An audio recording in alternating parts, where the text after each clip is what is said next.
मी नेहमी एक गोष्ट सांगतो. एक राजा होता, 2 आरोपी समोर आले. राजाने आरोप ऐकले, शिक्षा सुनावली, मरेपर्यंत फाशी. फाशीची शिक्षा ऐकल्याबरोबर एक कैदी तिथंच बेशुद्ध होऊन पडला. दुसरा मात्र न्यूटन असल्यासारखा विचार करत बसला होता. पहिला शुद्धीवर आला तरी दुसरा न्यूटनच. म्हणजे पहिल्याने विचारलं, अरे तू शिक्षा ऐकली नाही का? फाशीची शिक्षा झाली आपल्याला. तो म्हणला, ऐकली ना. मग तुला भीती नाही वाटत? ते भीतीचं सोड. गेले वर्षभर माझा उडणारा घोडा तयार करायचा प्रयोग चाललाय. प्रयोग अंतिम टप्प्यात आहे. आता काही दिवसात माझा घोडा आकाशात उडेलच. पण नेमकी फाशीची शिक्षा झाली. आता माझ्या प्रयोगाचं काय होणार त्याची मला काळजी आहे. ते फाशीचं सोड. त्यांनी विचारलं, उडणारा घोडा? घोडा कधी उडतो का?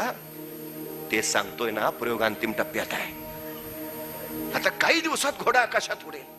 त्यांची ही चर्चा राजाने ऐकली. राजा म्हटला, काय काय काय काय काय म्हटला? उडणारा घोडा? घोडा कधी उडतो का? अरे काय सांगतो? तसा कैदी म्हटला, महाराज, मरणारा माणूस खोटं नाही बोलत.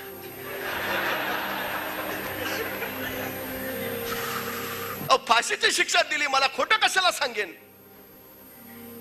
गेल्या वर्षभर माझा प्रयोग चाललाय. प्रयोग अंतिम टप्प्यात आहे. काही दिवसात माझा घोडा आता आकाशात उडेलच. बरं महाराज, ते जाऊ द्या. माझ्या घोड्याचं बाजूला ठेवू.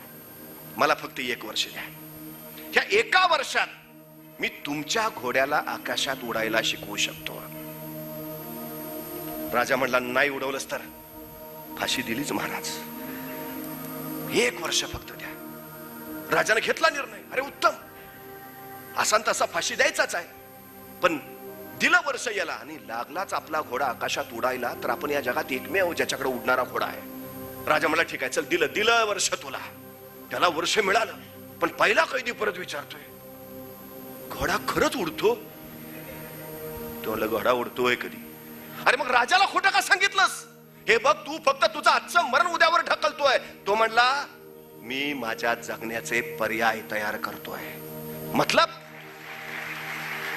मतलब अरे 1 वर्षात काही घडू शकतं. म्हणजे अरे ह्या 1 वर्षात मला फाशी देणारा राजाच मरू शकतो. आणि राजा नाही मेला तर ज्या राजाच्या घोड्याला आकाशात उडायला शिकवायचा आहे तो घोडा मरू शकतो. बर तोही नाही मेला तर माझा नैसर्गिक मृत्यू होऊ शकतो. बर तू पण नाही मेला तर घोडा खरंच उडू शकतो. अरे काही होईल ना, वर्ष आहे माझ्याकडे. मी आता हार कशाला मानू? मी आता माघार कशाला घेऊ? मी लढत राहीन, झगडत राहीन, तोपर्यंत लढत राहीन जोपर्यंत मी जिंकत नाही, तोपर्यंत झुंजत.